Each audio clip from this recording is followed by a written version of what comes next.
아멘. 지금까지 예후는 북이스라엘의 약한 통치자 요람뿐만 아니라 남유다의 왕 아하시아를 죽이고 이스라엘 성에 있는 아합의 아내 이세벨을 처단하는 등 아합 가문에 대한 심판을 단행했습니다. 그래서 왕권을 차지하기 위해 해야 될 중요한 일과 핵심 인물들을 대부분 정리한 상황입니다. 오늘 본문은 이렇게 또 시작합니다. 1절에서 3절 말씀을 제가 읽겠습니다.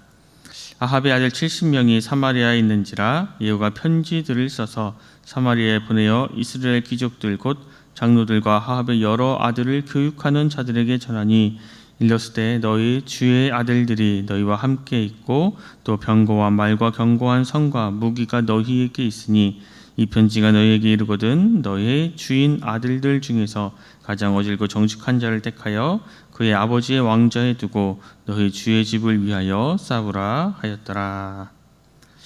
이제 예후는 그 남아있는 잔당을 소탕하기 위해서 사용할 방법은 왕의 후손들을 교육하는 사람들과 장로들 그리고 이스라엘 귀족들을 두려움에 휩싸이게 한 뒤에 이들을 회유하는 방법이었습니다. 그렇게 아합의 부하들이 스스로 아합의 후손들을 참수하게 하고 아합의 사람들이 예후의 세력으로 적극 동참하도록 하였습니다. 이런 방법은 과거 이세벨을 처단할 때 사용한 방식과 아주 유사합니다. 이세벨도 자신의 주변 신하들에 의해서 창 밖에 던져져 죽음을 맞이했기 때문입니다. 예후가 자신의 적의 주변인을 통해서 적을 처리하는 방법을 사용하는 이유는 자신이 그런 반란에 대한 백성들의 반감을 무마시키고 기존의 정치 세력을 자신의 세력으로 편입시키기 위함이었습니다. 그의 계획대로 된다면 예후는 통치 초기부터 충분히 자기의 지지 기반을 가진 채 이제 시작할 수 있기 때문입니다. 예후의 아주 정치적으로 뛰어난 인물이었습니다. 그 능력이 아주 잘 나타난 부분이 바로 방금 읽은 2절, 3절 말씀입니다. 예후는 여기서 아합의 군대가 아무리 병거와 말과 견고한 성과 무기가 있다 하더라도 또 그들에게 아무리 훌륭하고 뛰어난 왕이 있다 하더라도 나는 이길 수 없을 것이다 라고 이야기합니다. 이는 상대방으로 하여금 이제 항전의 의지를 꺾는 표현이 되었습니다. 이에 대해 이미 예후 쪽으로 마음이 돌아선 아합의 부하들은 이렇게 반응합니다. 그들이 심히 두려워하여 이르되 두 왕이 그를 당하지 못하였거든 우리가 어찌 당하리요 하고 그 왕궁을 책임지는 자와 그 성읍을 책임지는 자와 장로들과 왕자를 교육하는 자들이 예후에게 말을 전하여 이르되 우리는 당신의 종이라 당신이 말하는 모든 것을 우리가 행하고 어떤 사람이든지 왕으로 세우지 아니하리니 당신이 보기에 좋은 대로 행하라 한지라. 아합의 신하들은 예후를 아주 두려워했습니다. 예후는 아이들을 직접적으로 비난하거나 협박하지 않았습니다. 그런데 오히려 그렇게 하지 않은 예후의 글과 태도에 더욱 심히 두려움을 떨게 했습니다. 그도 그럴 것이 북이스라엘의 왕 요람과 남유다의 왕 아하시아 모두 예후를 감당하지 못했는데 현재 이 땅에서 예후를 감당할 수 있는 사람이 누가 있었겠습니까? 그래서 당시의 최대 권력자들이 예후에게 이렇게 말합니다. 우리는 당신의 종이라.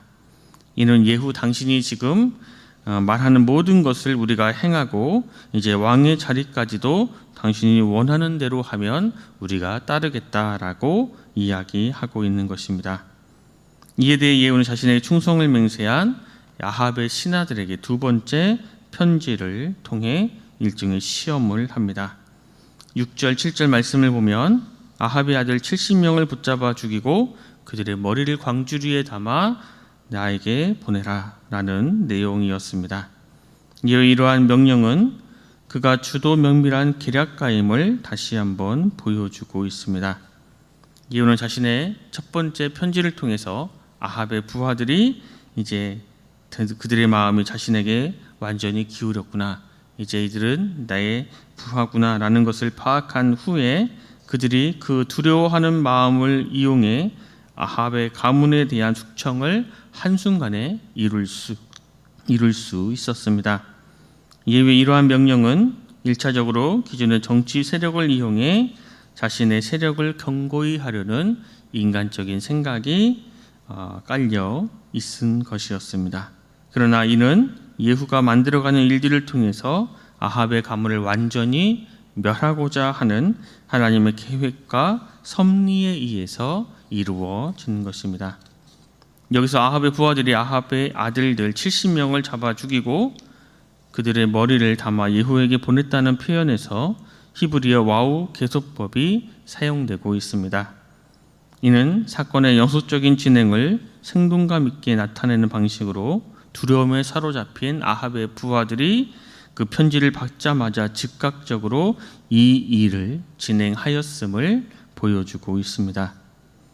아합이 그의 신하들을 이용했듯 아합의 신하들도 그를 이용하려는 사람들밖에 없었습니다. 때문에 하루아침에 왕의 자녀들이 모두 다 죽임을 당하는데 목숨을 걸고 이를 막으려는 충신은 아무도 없고 모두가 앞장서 직접 왕의 자손을 살해하는 이러한 광경이 벌어진 것입니다. 그렇게 아합의 후손 70명은 죽게 되었습니다. 이제 하나님의 말씀대로 아합의 자손들 중 왕위를 이어받을 수 있는 사람은 한 명도 없게 되었습니다. 이어서 8절 말씀에 보면 사자가 와서 예후에게 전하여 이르되 그 무리가 왕자들의 머리를 가지고 왔나이다. 이르되 두 무더기로 쌓아 내일 아침까지 문 어귀에 두라 하고, 예후의 명령대로 그렇게 아합의 아들들의 머리를 쌓은 성문 어귀는 공적인 대중 집회가 열렸던 곳뿐만이 아니라 종교의식과 재판이 거행되었던 곳입니다. 또 물건을 사고 파는 시장이 형성되었던 그 당시에 사람들의 왕래가 가장 빈번한 곳이었습니다. 따라서 예후가 아합의 후손들의 머리를 성문 어귀에 쌓아두라 라고 한 이 명령은 그들의 죽음, 즉 아합 왕가의 완전한 몰락을 백성들에게 보여주고 있습니다.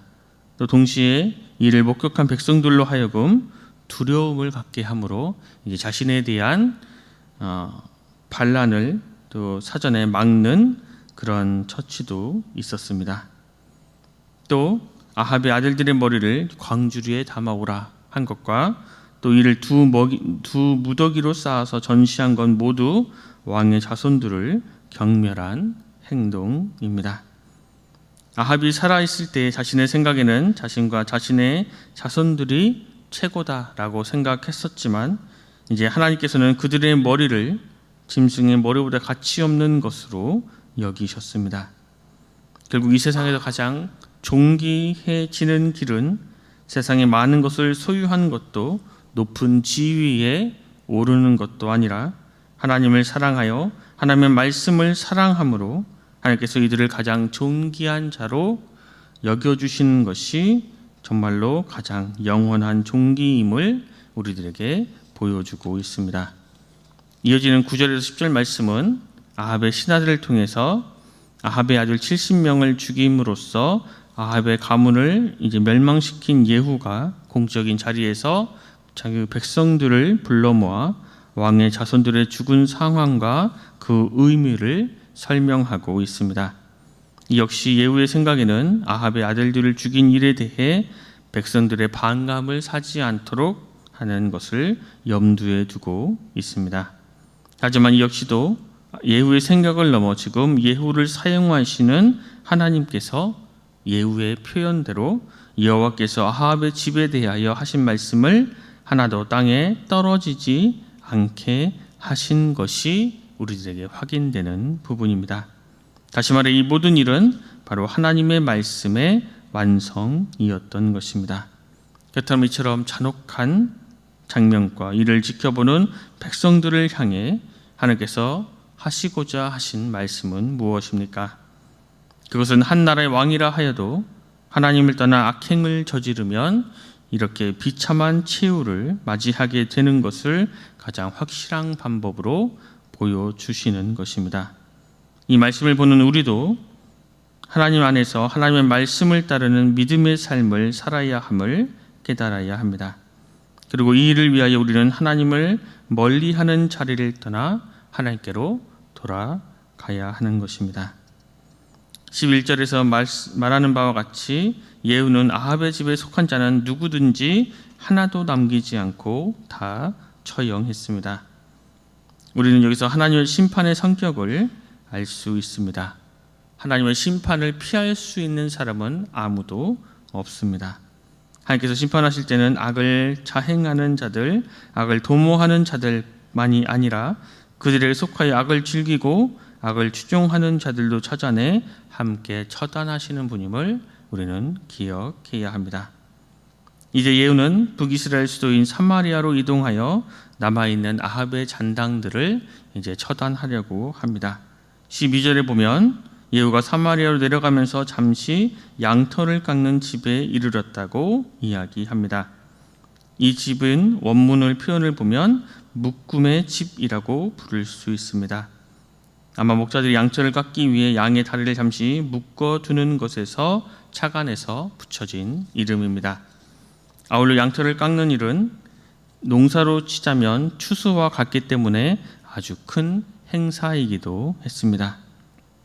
따라서 이 집은 목자들의 회합 장소로도 사용되었습니다. 그런데 바로 그곳에서 우연히 어떤 무리를 만나게 됩니다. 13절 말씀에 보면 예후가 유다의 왕 아하시아의 형제들을 만나 묻되 너희는 누구냐 하니 대답하되 우리는 아하시아의 형제라. 이제 왕자들과 태후의 아들들에게 문안하러 내려가노라 하는지라. 예후는 지금 전혀 생각하지 못했던 장소에서 아하시아의 형제들을 만나게 됩니다. 원문에서는 아하시아의 형제의 아들들이라고 소개하고 있습니다. 그래서 이들의 정확한 신분은 아하시아의 조카들 그리고 그들과 동행하는 몇몇 사람들이었습니다. 참고로 아하시아는 아합의 사위였습니다. 그만큼 남북 왕실 사이에서 긴밀한 교류가 있었음을 알려주고 있습니다. 이를 선하게 보지 않은 하나님께서는 열왕기하 9장에 보면 아하시아가 무깃도에서 예후에게 죽임을 당하게 하셨습니다. 그런 점에서 볼 때 아하시아의 조카들도 하나님의 심판의 대상이 되었던 것입니다. 13절에 보면 예후가 이들을 만났다라고 표현하지만 원문에서는 발견했다라고 표현하고 있습니다. 즉 예후가 아하시아의 조카들을 계획적으로 기다리다가 만난 것이 아니라 바로 사마리아로 가는 길에 우연히 만나게 되었음을 말씀하고 있습니다. 이들은 북이스라엘의 왕자들과 세후를 방문하기 위해 이동 중이다라고 아주 편안하게 이야기합니다. 이를 볼 때에 아하시아의 조카들은 자신들의 앞에 있는 이 사람이 아합의 후손 70인과 이사벨을 죽인 예후라는 사실을 전혀 깨닫지 못했던 것을 알 수 있습니다. 이렇게 예후와 아하시아의 조카들을 노상에서 우연히 만난 것처럼 보이지만 실상은 바로 하나님께서 이들을 예후의 손에 붙이시기 위해 섭리를 행하셨던 것입니다.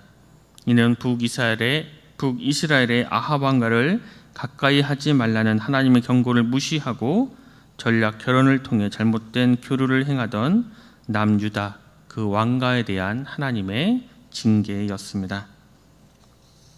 이어서 15절의 말씀을 보면 예후는 이제 레갑의 아들 여호나답에게 북이스라엘의 종교개혁 작업에 함께 참여하자라고 요청합니다. 여호나답은 경건한 신앙의 소유자로 당시 북이스라엘 사람들에게 존경을 받던 사람입니다. 그는 레갑의 후손이었는데 이들은 예레미야 35장에 보면 바른 여호와 신앙의 소유자의 모범으로 소개될 정도로 아주 유명했습니다. 그들은 자신들의 선조였던 요나답의 가르침을 따라 포도주를 마시지 않고 집도 짓지 않고 파정도 하지 않고 포도원을 수유하지 않은 채 평생 장막에서 살았습니다. 이들의 인생은 이 땅에 소망을 두지 않고 오직 여호와 하나님께만 마음을 열고 하나님이 주시는 공급으로만 살겠다라는 나그네의 삶이요 순례자의 삶이었습니다. 아합의 장단들을 이제 처치하는 예후의 임무는 어떤 면에서는 저항이 아주 큰 임무였습니다. 이러한 사역에 여호나답과 같이 아주 경건하고 존경받는 사람이 함께 한다는 것은 큰 힘이 되었을 것입니다. 마지막으로 16절 17절 말씀을 보면 이제 북이스라엘의 종교개혁을 함께 감당하자라는 이 예후의 요청에 여호나답이 응합니다. 여호나답은 북이스라엘의 예후를 통해 하나님을 향한 바른 신앙이 회복되기를 원했던 것입니다. 만약 여호나답이 예후의 요청을 거절했다면 예후의 개혁과 이방 신앙의 척결 임무는 완수되지 못했을 것입니다. 사랑하는 우리 순천운성교회 모든 성도님들, 아합과 아하시아로 대표되는 죄는 하나님의 칼이었던 예후에 의해서 철저하게 심판받고 철저하게 제거되었습니다. 하나님께서는 우리 안에 죄가 존재하기보다는 과감하게 그 모든 죄들을 철저히 잘라내기를 원하고 계십니다. 늘 영적인 민감도를 끌어올려서 암처럼 번질 수 있는 그러한 죄를 과감히 끄어내어 하나님께 칭찬받고 하나님께 사랑받고 하나님께 귀하게 쓰임받는 우리 순천운성교회 모든 성도님들 되시길 간절히 소망합니다. 기도하겠습니다. 하나님, 오늘도 우리에게 새로운 한날을 주셔서 주님의 말씀을 듣고 묵상하며 하루를 시작하게 하시니 감사합니다.